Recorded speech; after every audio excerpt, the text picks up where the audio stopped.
Bismillahirrahmanirrahim. Assalamualaikum warahmatullahi wabarakatuh. Alhamdulillahi rabbil alamin. Wabihi nasta'in ala umuri dunya waddin. Wa sallallahu ala sayyidina Muhammadin khatamin nabiyyin wa ala alihi wa sahbihi ajma'in. Rabbi shrah li sadri wa yassir li amri wahlul 'uqdatam min lisani yafqahu qawli وسدد لساني واهدي قلبي بجاه النبي والآل والصحب. اللهم صل على سيدنا محمد الفاتح لما أغلق والخاتم لما سبق ناصر الحق بالحق والهادي إلى صراطك المستقيم وعلى آله حق قدره ومقداره العظيم. أما بعد. الحمد لله.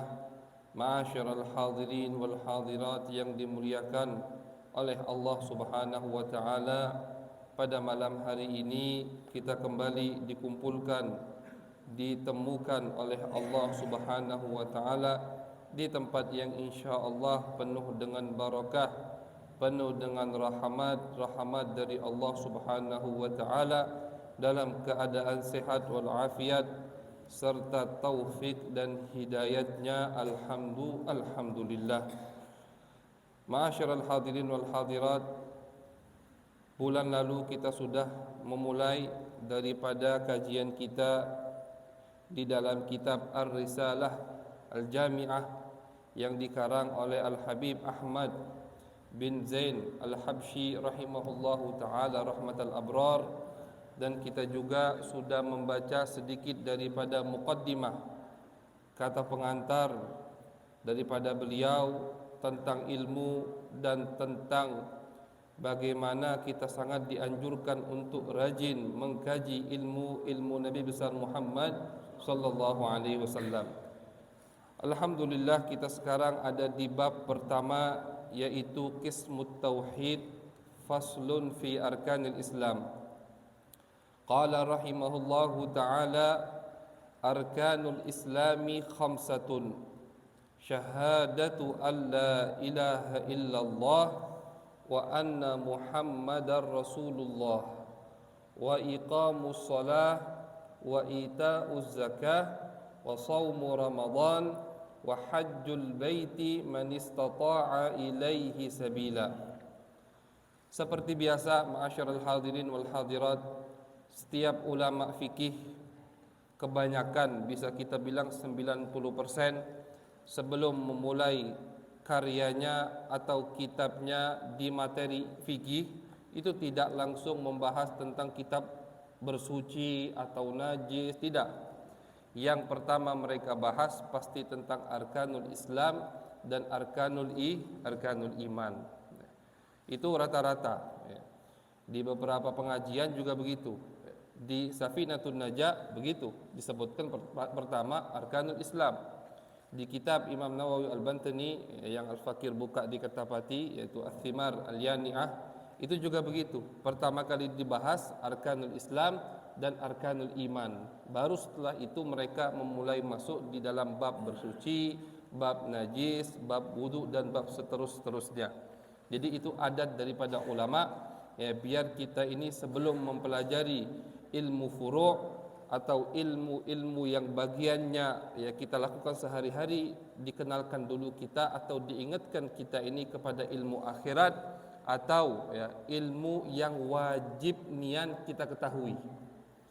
Jadi kadang ada ilmu itu yang wajibnya belum sekarang, itu ada. Ada yang ilmu itu wajibnya diketahui ketika orang tadi mulai mukallaf, mulai baligh. Kalau laki-laki mulai baligh atau umur 15 tahun, perempuan mulai haid atau umur 15 tahun, itu ada beberapa ilmu yang wajib sudah dia ketahui, wajib dia yakini. Tidak tahu dia ilmu itu, tidak yakin, bisa-bisa berdosa. Kenapa? Karena ilmu itu sangat penting. Ya, termasuk ilmu itu adalah ilmu tauhid. Ilmu kita mengenal siapa itu Allah dan apa saja sifat-sifat Allah, sifat yang wajib, sifat yang mustahil, dan sifat yang boleh. Jadi di sini Al-Imam Al-Habib Ahmad bin Zain Al-Habsyi memulai kitabnya dengan menyebutkan arkanul Islam khamsatun. Rukun-rukun Islam itu ada 5. Ini diambil bukan basing-basing ngarang ulama, tapi diambil atau dipetik dari hadis Nabi Muhammad sallallahu alaihi wasallam, yang mana beliau bersabda, hadis ini diriwayatkan oleh Al-Imam Al-Bukhari dan Muslim, bunyal Islamu ala khamsin. Kata Nabi Muhammad sallallahu alaihi wasallam, Islam itu dibangun dengan 5 perkara. Yang pertama, syahadat kepada Allah, bersaksi bahwasanya tiada Tuhan selain Allah dan Nabi Muhammad sallallahu alaihi wasallam adalah utusan Allah. Ini wajib kita yakini. Kalau seseorang muslim tidak berkeyakinan dengan keyakinan ini, maka dia keluar dari agama Islam. Ini paling penting. Bersaksi tiada Tuhan selain Allah dan Nabi Muhammad sallallahu alaihi wasallam adalah utusan Allah. Kalimat inilah yang memasukkan seseorang kepada agama Islam dan juga bisa mengeluarkan seseorang dari agama Islam. Selain ini masih ada perincinya. Salat misalkan, tidak setiap orang yang meninggalkan salat itu mengeluarkan dia dari agama Islam. Itu tidak semua orang. Dilihat dulu, nanti kita bahas. Zakat, wong dagala zakat tidak langsung keluar dari agama Islam. Tidak mau puasa, tidak mau haji, begitu. Tidak langsung otomatis keluar dari agama Islam. Tapi orang yang tidak mau bersaksi bahwasanya tiada Tuhan selain Allah Subhanahu wa taala dan Nabi Muhammad sallallahu alaihi wasallam adalah utusannya, itu langsung otomatis dia keluar dari agama Islam. Jadi murtad langsung. Ya, karena tidak bersaksi tiada Tuhan selain Allah.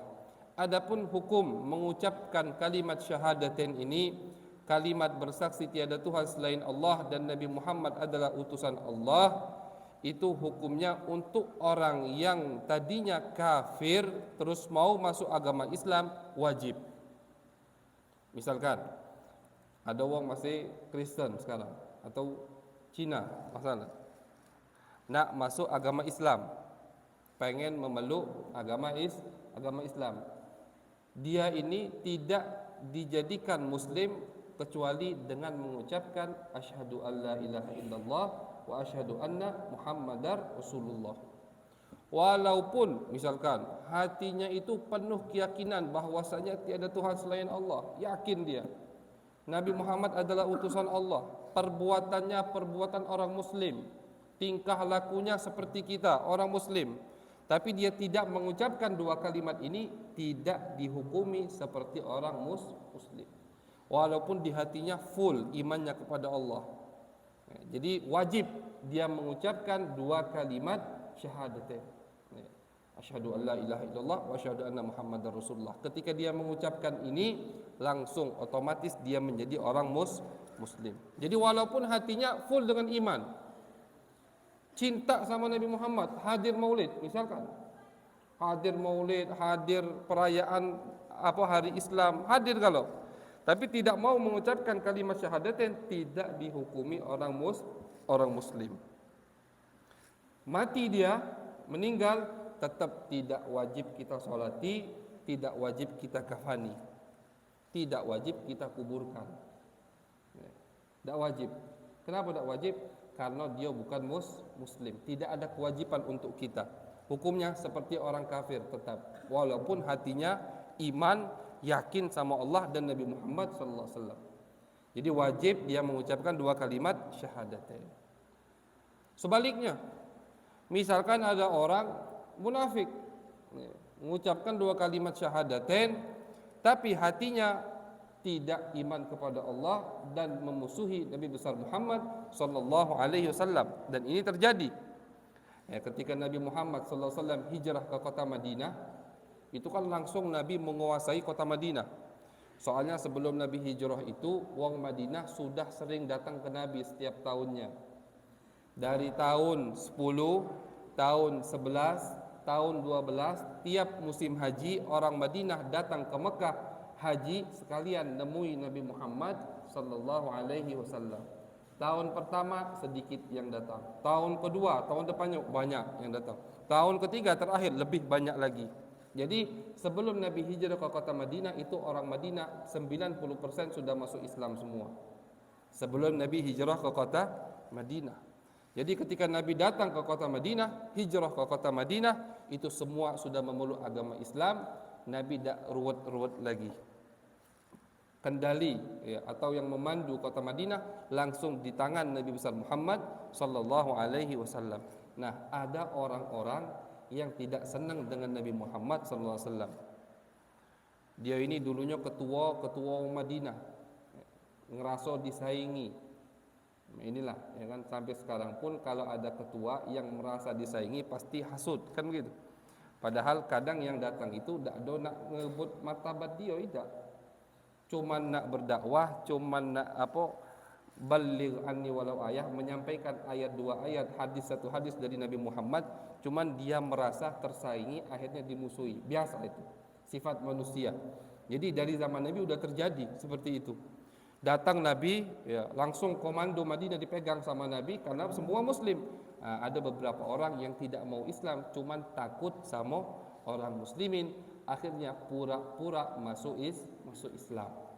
Datang ke Nabi, salaman, baiat Nabi, bersaksi tiada Tuhan selain Allah dan engkau wahai Rasulullah adalah utusan Allah, tapi hatinya maradu ala nifaq, kata Allah Subhanahu wa taala. Hatinya itu cengkal atau sakit buruk ya, hatinya itu dengan penyakit munafik. Nifak itu yang ditampakkan beda sama yang di dalam hati, itu artinya nifak. Yang dia lakukan salat, yang dia lakukan hadir majlis taklim Nabi, tapi di belakang Nabi diomongi Nabi. Rahasia-rahasia Nabi diberitahu ke musuh-musuh. Itu orang munafik. Dan itu munafik yang hukumnya kafir di akhirat. Jadi istilah munafik itu ada dua. Ada munafik yang kafir, ada munafik yang tidak kafir. Kalau munafik yang tidak kafir, ya setiap orang pokoknya di depan masyarakat baik, di belakang jelek, itu munafik. Karena yang tampak baik, yang tidak tampak jelek. Yang ditampakkan yang baik-baik, yang tidak ditampakkan yang jelek. Itu namanya munafik. Tapi munafik ini tidak sampai mengeluarkan dia dari agama Islam, tidak sampai. Misalkan kalau jamaah kami di masjid dia baru datang, kalau dak kati wong tidak datang. Kalau di depan orang solatnya khusyuk, dikhusyukkan. Kalau dak kati wong solatnya cepatnya, itu munafik. Itu munafik, tapi munafiknya tidak mengeluarkan dia dari agama Islam, jelas. Munafik yang di zaman Nabi beda. Munafik di zaman Nabi, di depan Nabi tunduk, di belakang Nabi cengkar. Di belakang Nabi tidak iman, tidak meyakini Nabi Muhammad adalah utusan Allah. Itu munafik. Bersaksi mereka, mengucapkan dua kalimat syahadat, tapi hatinya tidak iman, hatinya tidak nurut ke Nabi Muhammad SAW. Ya, hukum mereka di dunia seperti orang Islam karena dua kalimat syahadat tadi. Jadi ketika mereka meninggal sama Nabi, dikafani, disolati, hadir jenazahnya. Cuman di akhirat dipanggang sama Allah Subhanahu wa taala. Innal munafiqina fid darkil asfali minan nar. Maksud munafik di ayat ini adalah munafik yang tadi. Kata Allah, orang-orang munafik itu fid darkil asfal, tingkatnya paling bawah di api neraka. Paling bawah itu maksudnya paling serem, paling gelap. Ya, paling bawah paling gelap, ya, paling bawah ujung, ya, paling serem siksaannya. Itu orang-orang munafik. Allah ancam ya azabnya seperti itu nanti di hari kiamat. Nah, yang dimaksud munafik di dalam Al-Qur'an itu munafik tadi yang mendepankan atau pura-pura jadi Islam tapi sebenarnya dia masih tidak iman kepada Allah dan Nabi besar Muhammad sallallahu alaihi wasallam. Ketuanya munafik di zaman Nabi itu yang bernama Abdullah bin Ubay. Jadi dia ini sering buat fitnah, sering buat cekcok antara umat muslim. Jadi hati-hati, yang galak buat fitnah, yang galak buat umat muslim itu ribut, yang galak buat umat muslim debat antara muslim sendiri, itu sifat-sifat munafik. Begitu memang. Dan di zaman kita ini kalau kita jengok banyak sifat munafik yang seperti di zaman Nabi. Muslim dia, ngaku muslim, tapi tulisannya menyebabkan fitnah. Tulisannya memecah belah umat. Kata-katanya, komentar-komentarnya bikin umat ribut. Yang ribut umat Nabi Muhammad. Hati-hati. Jadi kita ni jangan sekali-kali ngelontarkan kalimat yang mana kalimat ini bisa bikin pecah belah umat. Jangan. Nabi bakal marah, marahnya double. Mendingan kau maksiat, mendingan kau mabuk, mabuknya itu buat kau sendiri daripada kau melontarkan kalimat atau kau menulis tulisan di sosmed tapi bikin ricuh umat manusia, umat Islam. Tulisan dia pendek. Yang depan akhirnya umat Islam pecah belah, saling hasud, saling nyimpen rasa marah, dosa. Allah Subhanahu wa taala mengatakan di dalam Al-Qur'an, innal ladzina yuhibbuna an tashi'al fahishatu fil ladzina amanu lahum adzabun alim, kata Allah Subhanahu wa taala. Orang yang senang an tashi'al fahisyah,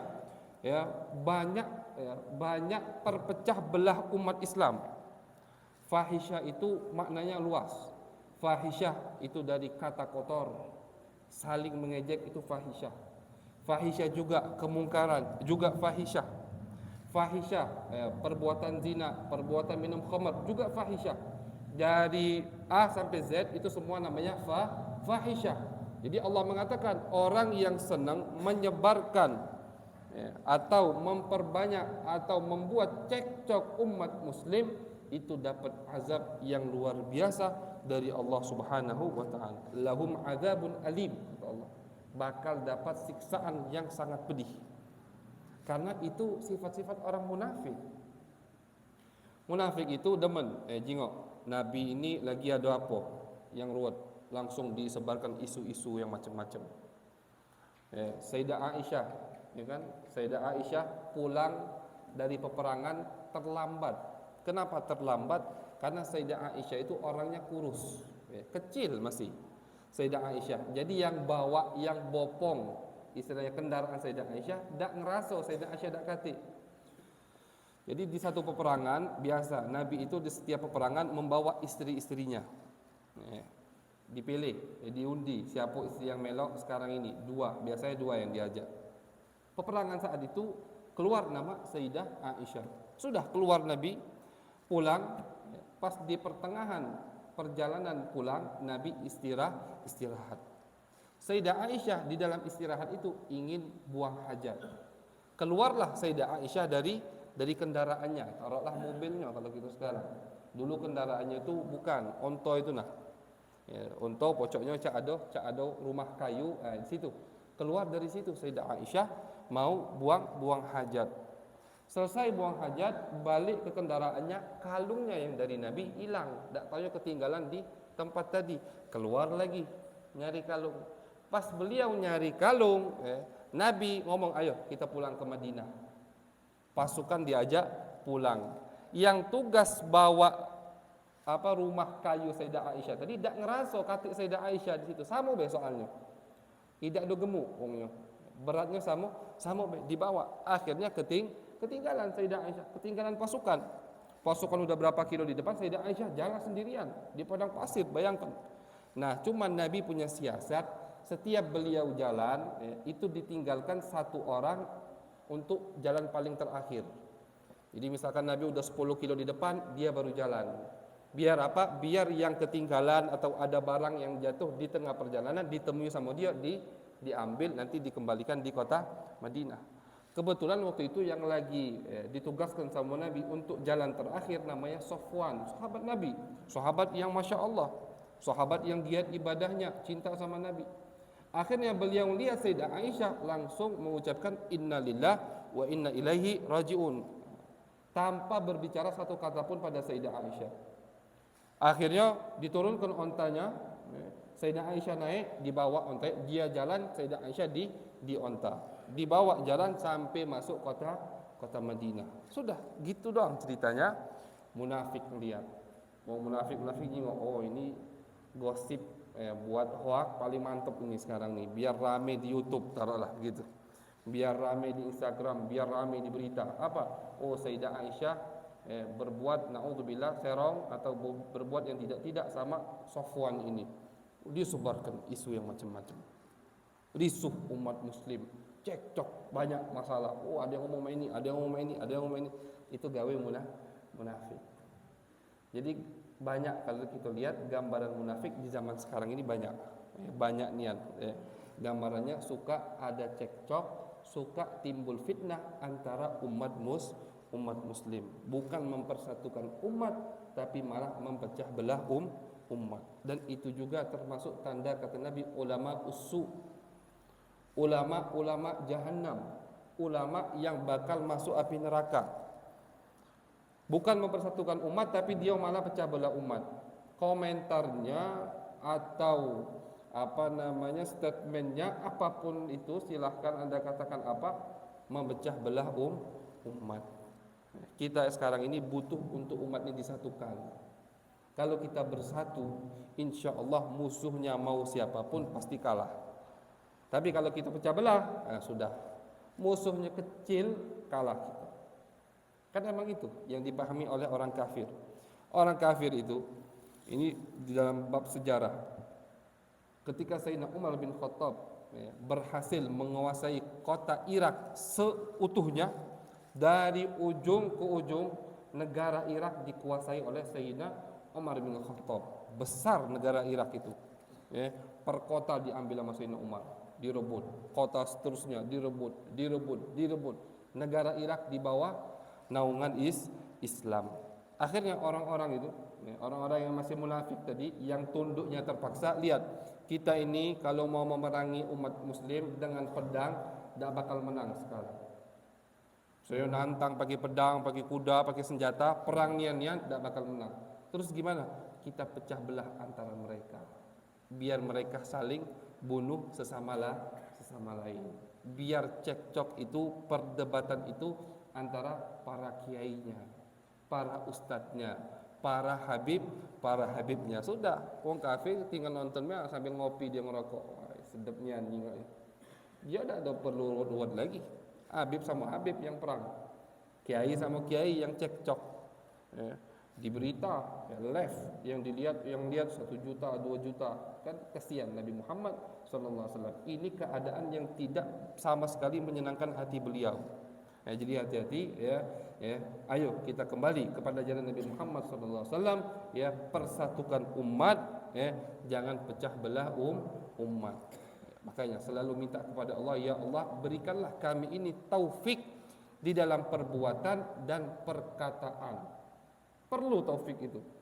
Kadang orang itu komentarnya atau ceramahnya betul, benar, isinya benar, tidak salah, cuman tempatnya tidak pas, keadaannya kurang pas. Bukan sekarang antum harus berbicara seperti ini. Pembicaraannya atau perkataannya betul, pas dengan Al-Quran, dengan hadis Nabi, cuman keadaannya tidak pas. Kalau antum komentar seperti ini sekarang, umat muslim bukan bersatu, malah pecah belah. Jadi ahsan sekarang diam. Kata Nabi Muhammad, man kana yu'minu billahi wal yawmil akhir falyakul khairan aw liyasmut. Katakanlah yang baik, atau kalau perkataanmu tidak baik, perkataan tidak baik itu bukan omongan kotor saja, tapi perkataan yang tidak baik itu yang akan menimbulkan fitnah antara umat muslim, falyasmut, lebih baik diam. Jadi tugas munafik itu tadi, membuat umat muslim saling ribut, saling panas, hobi fitnah itu tersebar di umat muslim. Tapi hukum munafik tadi tetap dikuburkan, soalnya ada cerita ketua munafik di zaman Nabi itu ketika mau meninggal minta kepada Nabi untuk dikafani dari gamis bekas Nabi.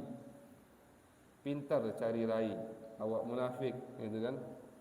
Minta wasiatnya sama anaknya, aku mau dikafani dengan gamis yang bekas Nabi Muhammad SAW. Sayyidina Umar marah. Sayyidina Umar keras orangnya. Sayyidina Umar tahu dia ini ketua munafik. Ya Rasulullah, jangan. Ngapoi gamis antum, gamis mulia diberi sama ketua munafik? Apa kata Nabi? Tidak apa-apa ya Umar. Nabi ngelihat anaknya, kasihan. Anaknya sahabat yang tulus, bapaknya munafik. Anaknya cinta betul sama Nabi. Anaknya tahu bapaknya munafik. Pernah anaknya bilang, "Ya Rasulullah, apakah perlu aku untuk memenggal kepala bapakku?" "Siap anak ya Rasulullah," kata anaknya tadi itu. Nah, ini cobaan sahabat dulu.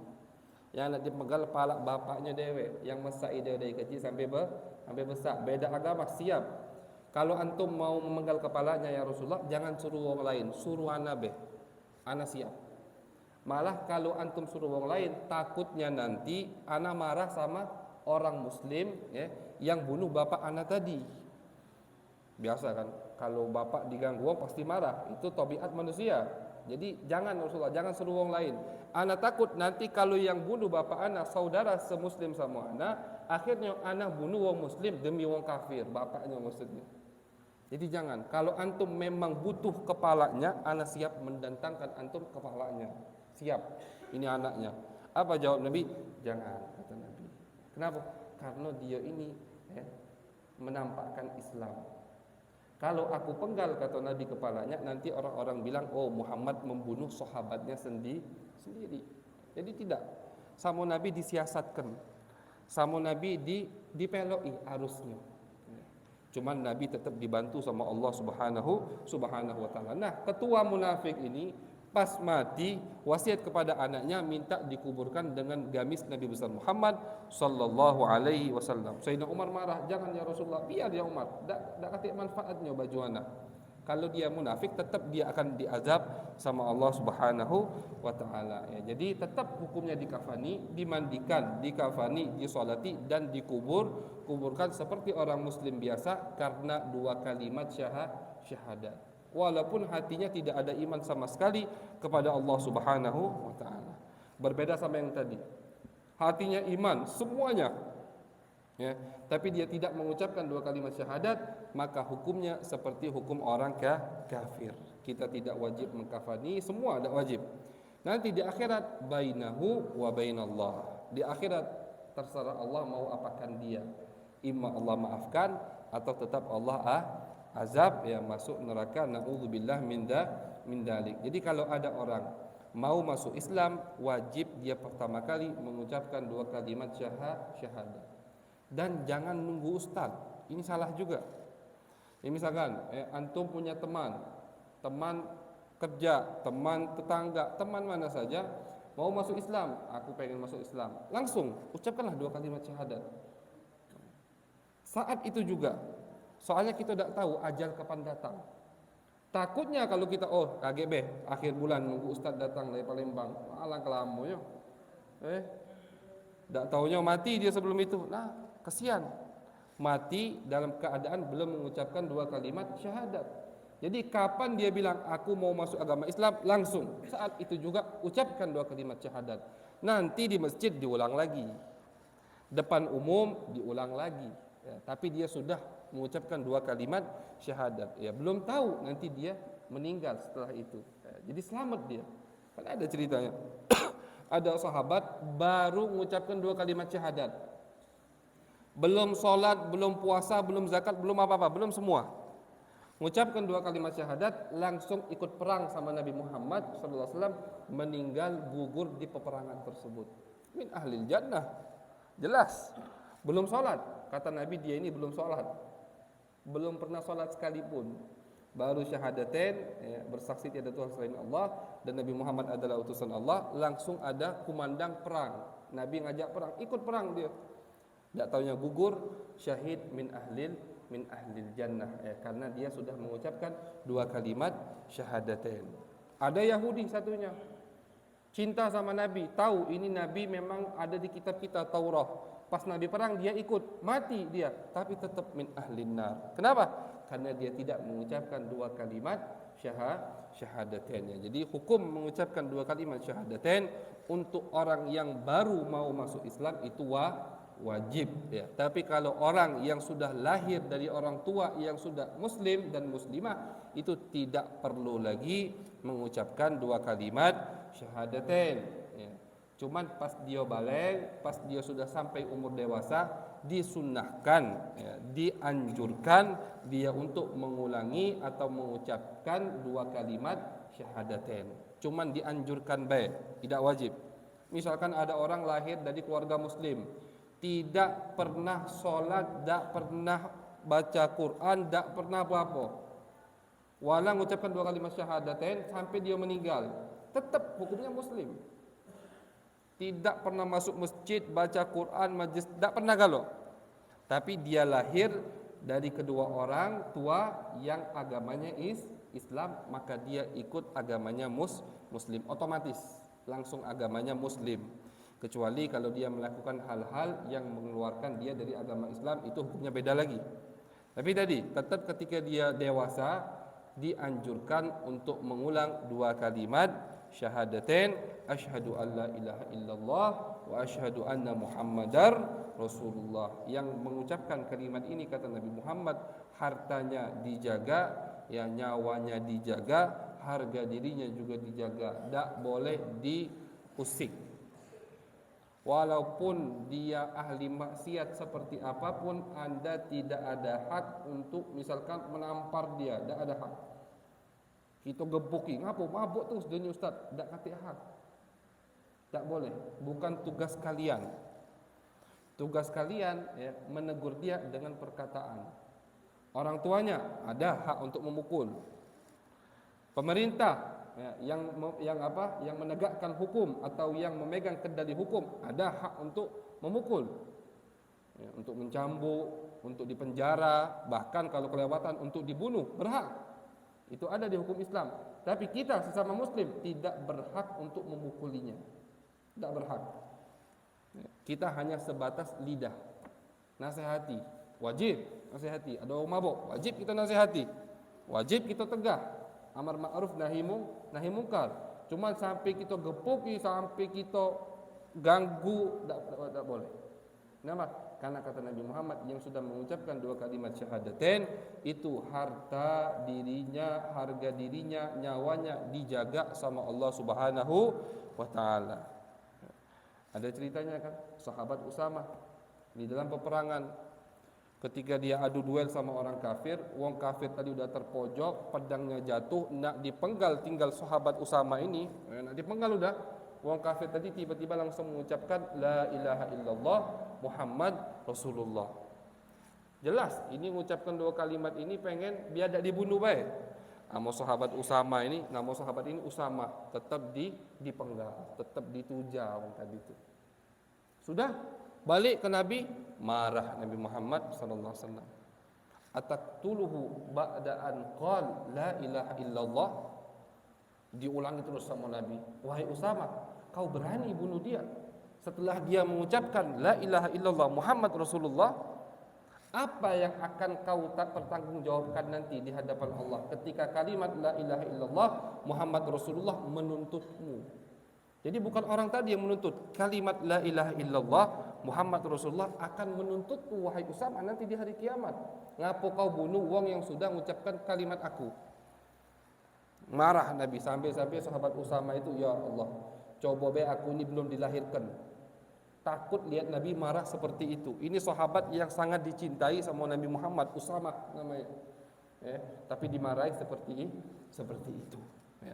Soalnya apa? Soalnya mulianya tadi kalimat la ilaha illallah Muhammad Rasulullah, asyhadu an la ilaha illallah wa anna Muhammadar Rasulullah. Walaupun kata Nabi, dia mengatakannya karena takut kematian, karena takut kau bunuh, walaupun apapun alasannya, kalau dia sudah mengucapkan 2 kalimat itu, tidak boleh kita usik. Itu yang diajarkan oleh Nabi besar Muhammad sallallahu alaihi wasallam. Tidak boleh kita usik sampai dia keluar dari 2 kalimat tadi. Misalkan dia sudah mengucapkan 2 kalimat syahadatain, habis itu dia murtad. Murtadnya dengan perkataan, mengatakan aku tidak iman kepada Allah, misalkan, nah itu murtad. Atau murtadnya dengan perbuatan. Gimana dengan perbuatan? Itu tadi, ya, meloi gaya wong Kristen itu. Dia tahu itu agama orang Kristen, cara mereka menyembah atau memuji Tuhan mereka diikuti. Nah, itu bisa mengeluarkan dia dari agama Islam. Nah, baru kalau sudah murtad lain lagi hukum. Selagi dia tidak melakukan hal-hal itu, tidak boleh kita usik, karena saking mulianya dua kalimat ini, yaitu asyhadu an la ilaha illallah wa anna muhammadar rasulullah sallallahu alaihi wasallam. Kemudian rukun Islam yang kedua adalah iqamus shalah, mendirikan salat. Ya, salat ini hukumnya sangat wajib. Pertama kali amal ibadah yang akan dipertanggungjawabkan oleh Allah Subhanahu wa taala itu adalah salat. Kenapa tanggal, misalkan sekarang tanggal berapa? 18 Januari misalkan. Subuh kau tinggalkan. Ditanya sama Allah. Jangan kita lewat insyaallah ini. Ya, tidak kejinguan. Allah semua tahu, detail amal kita tahu. Kenapa ketika tahun 2000, misalnya 2010 tanggal sekian kau tidak sholat? Detail, setiap sholat ditanya sama Allah, kenapa kau tinggalkan? Dan kata Nabi Muhammad, orang kalau sudah hisabnya itu ruwet, hisabnya sudah banyak tanya sama Allah, faqad halak, dia sudah celaka. Yang pertama kali ditanya itu masalah sholat. Kata Nabi Muhammad, kalau sholatnya lolos, sudah amal ibadah yang lain lolos segala.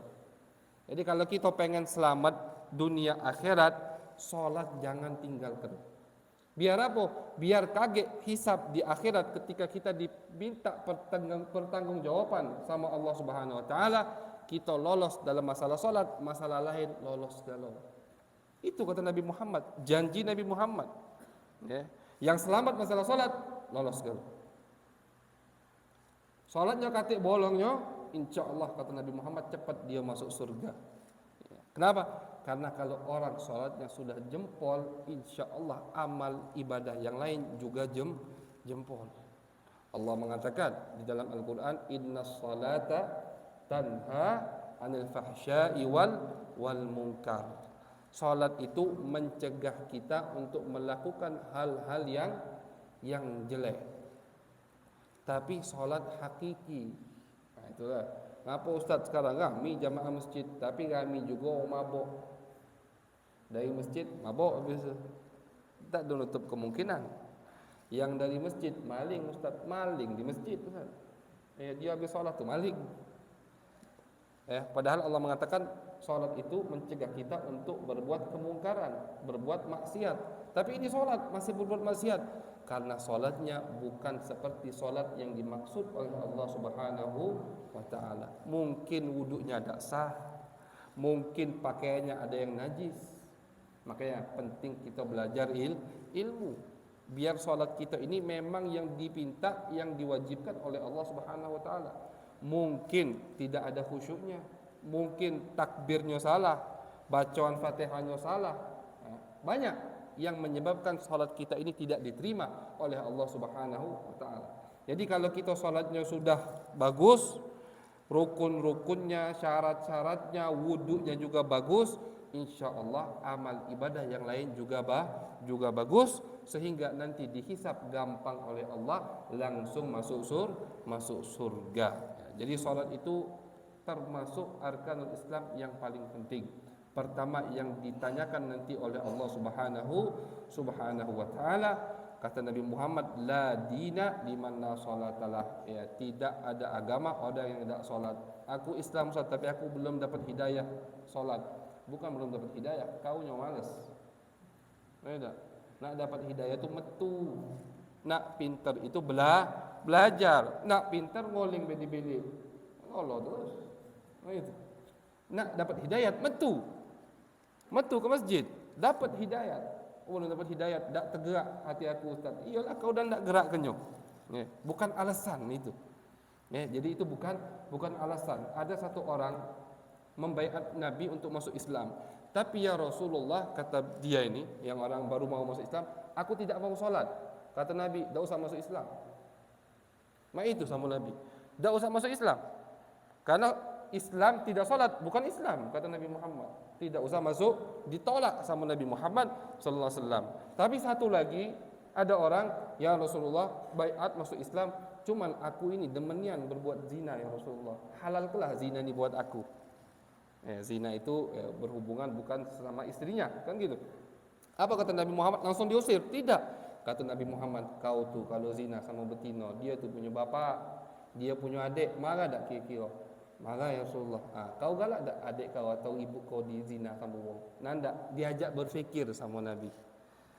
Diajak berfikir, diajak diskusi sama Nabi Muhammad sallallahu alaihi wasallam karena ini masalah zina. Masalah zina, ya, besar, dosa besar zina itu kan, bukan dosa kecil, dosa besar, tapi masih diterima sama Nabi Muhammad, diajak diskusi, tidak langsung ditolak, diajak berfikir sampai dia merasa terima, iya Rasulullah, aku dah galak zina lagi. Itu. Tapi kalau solat tadi, diajak fikir lagi sama Nabi langsung, nanda solat, tak usah masuk Islam. Kenapa? Karena tidak ada agama yang mana di situ tidak ada solat. Jadi pentingnya hukum kita solat, ya bahaya kalau kita meninggalkan solat, ya bahkan bisa sampai dibunuh orang yang tidak mau melakukan solat. Jadi kalau hukum Islam diterapkan, ya, wong yang meninggalkan solat karena malas, ya, sudah dinasehati, sudah dipenjara misalkan sama pemerintah, masih dia tidak solat, itu pemerintah berhak untuk memenggal kepalanya. Kalau dia meninggalkan solat tadi malas. Tapi setelah dipenggal, tetap dimandikan, dikafani, disolati, dan dikuburkan di kuburan orang muslim. Hukumnya tetap muslim, walaupun dipenggal. Tapi yang penggal bukan sembarangan orang, harus yang penegak hukum. Ya. Tapi kalau dia meninggalkan solat karena tidak percaya atas kewajiban solat, hukumnya seperti orang murtad. Dinasehati, di penjara, dinasehati, tak galak, tetap solat tak wajib. Solat itu cuman kata dia harus kita ni ngasokan be. Oh hari sekarang waktu zuhur, sudah cukup. Kan ada orang itu. Dinasehati, tidak galak, masih juga berapa hari, itu pemerintah berhak untuk memenggalnya dan tidak dikuburkan di kuburan orang muslim, tak boleh disolati. Kenapa? Bukan orang muslim lagi. Hukumnya sudah murtad. Itu hukum orang yang meninggalkan solat. Belum azab kadir di akhirat yang Allah siapkan. Belum. Ini masih hukum dunia. Jadi mari ya, kita pergiat lagi, kita perhatikan lagi solat kita. Ya, karena solat ini ibadah yang sangat mulia. Diwajibkannya bukan di dunia. Ibadah-ibadah yang lain diwajibkan sama Allah kepada Nabi Muhammad di dunia. Tapi kalau solat di mana? Di langit. Ketika Nabi Isra Mi'raj. Ya. Bulan depan kita masuk ke bulan Rajab.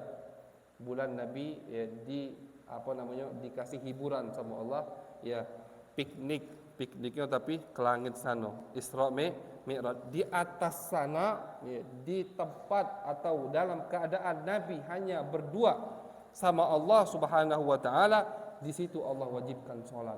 Jadi tempat yang sangat mulia. Salat diwajibkan. Makanya pentingnya salat itu. Zakat, puasa, haji, semua amal ibadah yang lain diwajibkan di dunia. Allah turunkan ayat wajib Nabi di dunia. Tapi salat tidak. Nabi diangkat ke pucuk. Apa? Nak diwajibkan salat.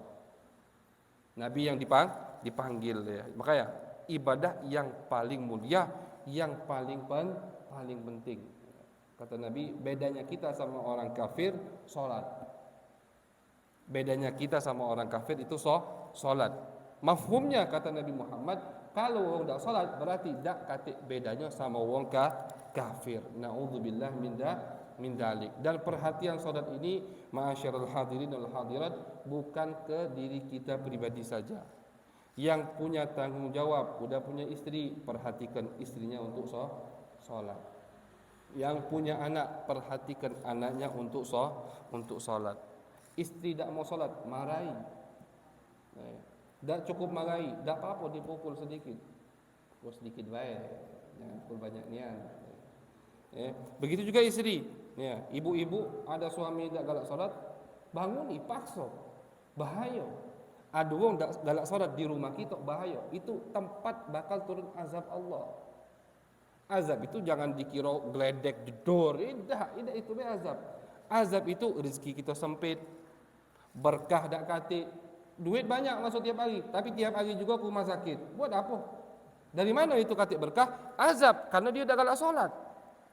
Jadi jangan dikira azab dari Allah itu geledek, banjir tiba-tiba. Tidak, itu azab.